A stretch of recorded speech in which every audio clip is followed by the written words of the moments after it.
Hello and welcome back. So today I'm gonna answer the questionnaire, but it's gonna be a day earlier. Usually I answer the questionnaire on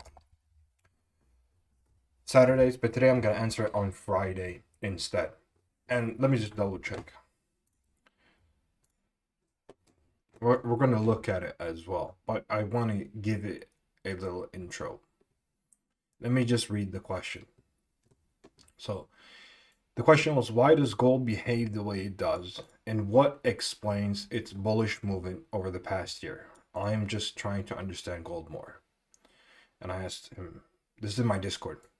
Do you want to know more? Do you want to know about silver as well, or just gold? And he said, sure. He wants to know about both, right? So I said, I got you. So I'm going to answer both of those now. There is a, let me unplug this, sorry. And yeah, before I get into it, feel free to hop in the Discord. It'll be linked in the description like it always is. It is free to join, nothing there's monetized. This is more or less just a trading journal. There's nothing more to it than that. But with that said, let's just get straight into it because I have quite a lot to say on this. So when it comes to precious metals in general, but especially gold and silver, and even more so gold because of the lack of industrial use. Silver has a pretty heavy industrial use, while gold doesn't really have that. Gold relies more on just being jewelry and reserve hedging asset. What does a hedging asset mean? You've probably often heard that, right? So it means that gold is an asset. For example, this right here, this is 24 karat gold. This is not affected by inflation. So it is a recessionary asset. It is a recessionary asset mostly against the dollar. And because it is also against the dollar, it is an asset that has been used a lot, especially by the Chinese government lately, and other governments as well, in diversifying their central bank portfolios. What that means is essentially just imagine the reserves the currencies have. So I live in Norway. Our government doesn't hold gold at all. It's all held in properties. But if you go to other countries, the big one, the big important one being the driver of growth the most of all, China, they hold gold. They do that as an effect or to have an effect to de-dollarize the world. It is their way to counterbalance the United States global US petrodollar driven whole market. I mean, it's hard to describe because the petrodollar that the U.S. has, the U.S. went into the petrodollar when Nixon took the U.S. off the gold standard. The U.S. used to be on the gold standard in the 70s. Struck a deal with Saudi Arabia. I mentioned this in my previous video when I explained Iran, Venezuela, and Greenland. But regardless, when they hopped off of that, don't have to explain why and what. That's in the other video. You can watch that if you want. They went over to a petrodollar, and they're challenging that through not buying and selling in the petro. That's why most of their imports and exports are from Russia. When it comes to oil, they are now the main exporter of oil and gas to China because China is trying to move away from the US dominated world reserve currency. And they're doing that through buying massive amounts of gold and hedging itself against the US economy. What that essentially means is that they are trying to make themselves recession proof in a way. And in that way, it being recession proof is similar to sort of how Russia did it. For example, when Russia invaded Ukraine in 2022 and the war broke out there, or I mean, when the full-scale war broke out in 2022, it started in 2014, but the full-scale one, they had already hoarded a whole lot of gold. And when markets get uncertain, right, that's a really important indicator. Uncertainties in the market, gold surged. So they hoarded gold. They bought up, their central bank bought up a lot of gold, and then they sold off that gold when they got sanctioned by the whole world. And they were essentially fine because of that. It was a very, very intelligent move. The central bank did very well there.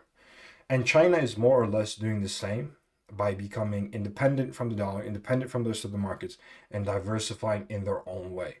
So China is a big driver in that. There is also the volatility component. Now I'm gonna make myself smaller here on OBS because I want my graphs to come out when I show this. So let me, no. Wrong way. Like that. I'm not editing and shit, so I just do this manually. So here we have seen this very heavy surge in silver, and let me pull it up for the video, and in gold. These have been assets. Here, let me get a better 2-week time frame on it. These have been charts that have been, or not charts. These have been, or the charts driver, the price driver here has been the volatility we've seen in the market. Besides the China part I'm talking about now. Now I'm getting to the secondary part because there's two parts to it, and that is the economy feeling uncertain. You can more or less almost correlate it with SPY. If SPY was to drop by 50%, I can guarantee you gold would skyrocket because it is an asset used when there is a loss of confidence in the economy. So you can see it in a lot of ways as a confidence indicator. However, that indicator lately has been kind of polluted in a way because of the fanatical drive to buy by the Chinese state. It has been absolutely insane and has been ongoing for many years. Let's actually check it out a little bit. How much gold has China bought? I mean, that's a really dumb metric. The last 5 years. So yeah, they've aggressively accumulated gold. Okay, let's look at percentages. Percentage wise.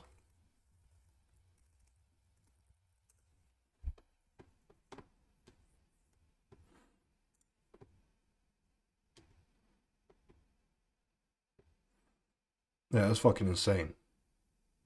They've increased their official gold reserves. China doesn't release all their figures properly, so it is kind of hard to track. But we can see who the buyer is and the buy orders are. That's why we have an estimate at all. But that is absolutely insane. Because China is using it as a hedging asset. And a lot of that buying has come in 2025. So as of late, you can see that as well. So it has exacerbated the uncertainty buying that we're seeing now. This, essentially, the way you want to look at it is there stability in the economy? Is there stability in the market? As you might know, I don't know how familiar you are with this, whoever is watching, but around every 12 years or so, right? We have a credit cycle pop. So what we saw in last time was, last proper one was in 2008, the housing crisis. Before that, right before, in the Middle Eastern wars, exacerbated it a lot. Bush made it a lot worse. Then we had the dot-com bubble. And then since then, about 2010, we're now on a 16-year upward trend. More or less. Some argue that COVID was a recession.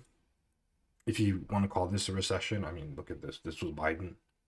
What the fuck was Biden if this was a recession? Fuck. Yeah, and what was this? Same size as when Trump announced his tariffs. But anyways, the point is that there hasn't been a proper credit cycle, as they're called. A credit cycle in a long while. It's essentially overdue. But with that said, I don't want you to start hoarding gold and selling off all your SPY assets and your stocks and all that shit, because Timing the market is stupid and it's fucking impossible. Even if it goes down, you should just buy more. If it goes to zero, if you're worried about that, the whole world is over anyways. Who gives a shit? Money isn't worth anything. SPY goes to zero, whatever, bro. Only fucking bullets count at that point. Anyways, so this and this, but less so because of the industrial use in silver compared to gold. This has a lot of industrial use. This is just a speculative hedging asset. There is some industrial use in space engineering, for example. In cell phones, there's a little bit of gold, but it's mostly jewelry and people just hoarding it. Gold has been around forever in that sense. The oldest word in the oldest word for money is mene. And mene meant gold. Mene was gold, money. So the first type of money we really ever had was gold. Don't know why it's like that. But anyways, let's keep on going here. For the trader, when you're watching this as a trader, that's the important part. How you can, or more specifically, a trader that's using my strat, how you can make money off of this. It is very simple. So we categorize things into CR and BO markets, right? And I know the dude that asked the question is going to understand as well because he's one of the profitable traders in the Discord. When gold and silver is surging, it's just exploding. There's a loss of confidence in the economy. There's a loss of confidence in the job markets, in SPY keeping up, in inflation. So people go into hedging assets. So that moves us most likely over to a BO market, right? Well, on the other hand, it inherently goes up, but if it isn't surging as much as it is now, we're going more into a CR market. Does that make sense? The volatility brings us into BO markets. That's why I always say when we look at the headline risks, we're looking for war. Conventional wars, trade wars, any type of war. Anything that scares people. And that again brings people into these inflationary hedging assets like gold and brings us into a BO market. If it's more stable, like things have been now lately, although gold has been surging, we get more brought into a CR market. But as you might have noticed these last months, we have been in a pretty heavy BO market. That is for sure. There's no doubt in that. I mean, fuck, out of these 7 to 8 months, I've been streaming trades and taking trades and posting all these fucking trades. I think we've been in like, let me think, fuck, like 5 out of the 8 months have been BO markets. 4.5 at least. 4.5, yeah. 4.5 out of those. So more than 50% of the time has been BO markets. And usually it's like 70-30 with CR markets being 70% and BO markets being 30%. So we're in a pretty volatile period. An economically volatile period where the United States is, for example, on the what looks like now an inevitable war. So on the brink of war with Iran or Israel. Israel will pull them into war with Iran. That scares the markets. That scares investors. That scares everyone, right? There's been tariffs, trade wars, right? Threats on Greenland, kidnapping Maduro, Israel fucking bombing Qatar, and all of these compounding things make people feel unsure in the markets. And on top of all of that, we're in this insanely long bull run. We're also seeing the Fed chair being replaced with a more politically aligned one to Trump right now. Because Trump wants a more dovish, how the fuck is it, dovish Fed? The opposite of a hawkish Fed. because Trump wants interest rates cut, despite him doing very inflationary tariffs. And that again makes the markets very uncertain. All these hedge funds, or I mean, hedge funds are pretty shit, bro. All these equity firms, because none of them can beat SPY. Like fuck them, bro. So equity firms, banks, other countries, the financial analysts are noticing and buying up gold as a hedging asset for a potential recession, so they can sell it off when it goes up, and then probably rebuy into the market. We've been in credit cycles, in and out of credit cycles forever. Credit cycles are accumulated because interest rates are very, very low for long periods of time, right? And then people accumulate loan. Loan per person in a country goes up and up and up and up and up and up when interest rates are low in a country.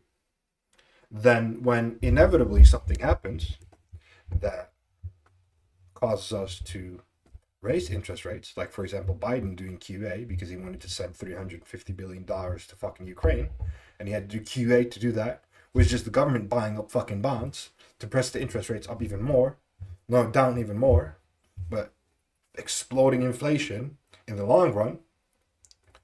So interest rates came up after his fucking term. I mean, there's a 7 to 9 month usual delay on inflation when you do QE, but those circumstances caused it now to have us where we are in a period of higher interest rates. And when people have accumulated so much debt per person at these very low interest rates, and interest rates have to go up again, a lot of people default. A lot of businesses default. A lot of people can't pay. And that is where the potential credit cycle can pop. This is just basic economics, essentially. And then where the credit cycle pops, we don't fucking know. Is it going to be the dot-com bubble, the housing bubble, or are we now in an AI bubble, right? These are all things that factor into play for how these commodities react. Because commodities, keep this as your underlying thought around them, are hedging assets. For hostile states like China, they always want to hedge against the United States because they want to dethrone them. They don't want the US to be a world hegemon. So they're always going to hedge against the US. And they're going to buy and buy and buy and buy gold. And they're going to try to do that probably forever. Or I mean, till the US is no longer a hegemon. Or till they're in the shitter themselves. I don't know. Anyways, I hope this explanation was fine. I hope it helped you. I hope you managed to understand the concepts better. If not, feel free to ask more questions in Discord, follow-ups, whatever you want. The person here, let me see, Sharky here that asked the questions. If you have anything more regarding it, feel free to ask here. Also, thank you for watching the video. Again, feel free to join the Discord. It will be linked in the description below. Again, nothing there is monetized or anything like that. And I hope to see you in there. So, with that said, thank you for watching, and bye-bye.